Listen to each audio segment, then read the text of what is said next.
Moneyweb now. On the money. This podcast is brought to you by Stanlib Asset Management. Invest in more certainty to navigate volatile market conditions.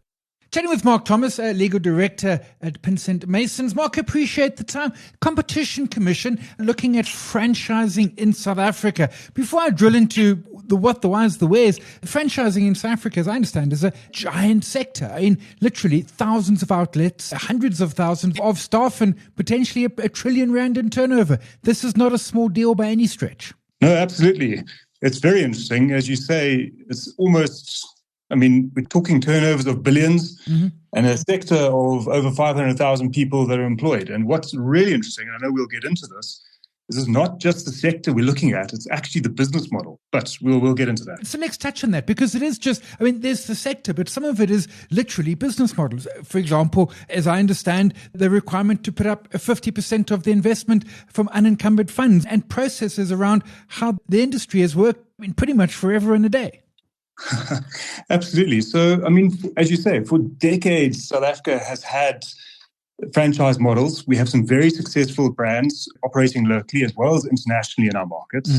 You think about the family favorites, Spurs, Engines, Subways, Super Quicks. They're all over across the sector. And this is, as I understand, for the technicality of it, this is going to be a hearing, a market inquiry. There's comments until the 7th of August, and then it'll play out over a year, perhaps even 2 years. But it's not necessarily enforcement against a particular company. No, so it's not an enforcement.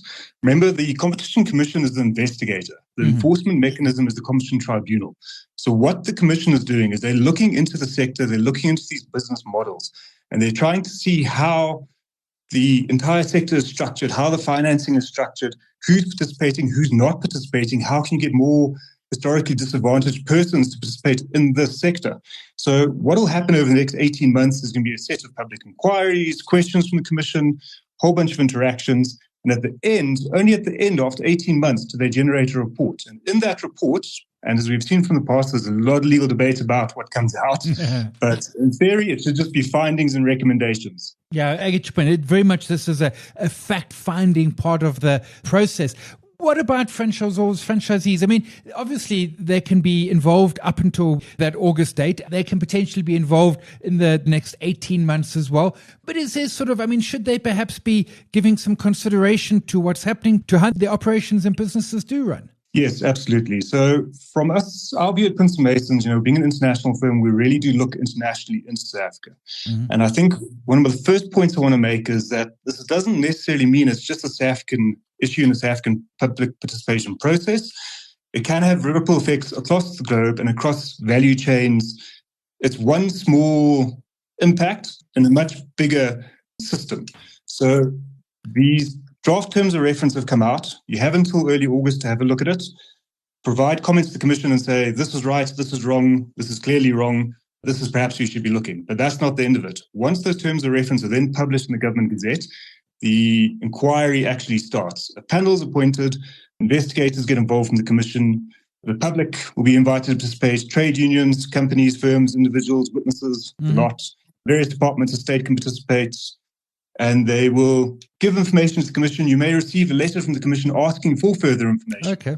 And you respond to those requests. And to be clear, this commission, this is not a sort of a saying, there is a crime, there is something wrong. This really is, and we've used the phrase already, this is them on a fact-finding mission. They're going to go and see what is the situation. Is there something out there to worry about?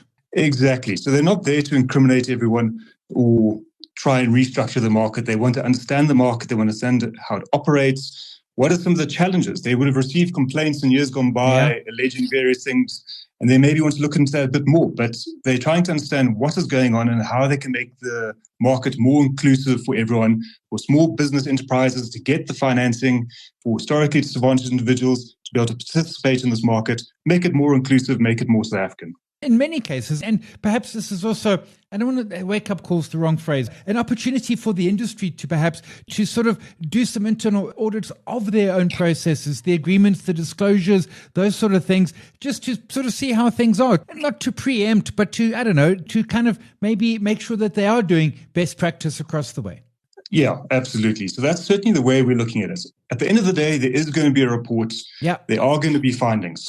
rather look into it now, see what other jurisdictions have done, whether it's the States, whether it's Japan, whether it's the EU, see where these things have headed in the past, and then consider what your risk profile is. Because if we're talking financial institutions, your risk profiles may very well change. You can no longer ask for that 50%, or you'll be motivated not to ask, as I say, for that initial 50% upfront payment for the establishment of the franchise. You need to go look at your terms and conditions. Is there something that's going to change that's going to change your risk profile?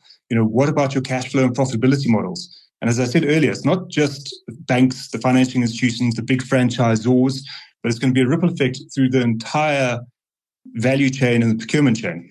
And many of these are global brands who will have global best practices and may have gone through similar in other markets, which they can interrogate and implement locally as well. Yeah, that's it. So, it's not a case of what happens here is going to be binding on the rest of the world, or what happens in the rest of the world is going to be binding here. But rather look at other jurisdictions' experiences and say, hey, we've seen fuel retailers and the retail shops in the UK. They've come under scrutiny. What was the outcome of that? It's likely our competition authorities will be looking at those cases as well and trying to see how they were dealt with. Not binding, but certainly it'll be good indicators of potentially where this would go. Yeah, that's a good point. I hadn't thought of that. They can go see what happened in other markets. We'll leave it there. It's Mark Thomas. He's a legal director, Pinsent Masons. Appreciate the time. This podcast is brought to you by Stanlib Asset Management. Invest in more certainty to navigate volatile market conditions.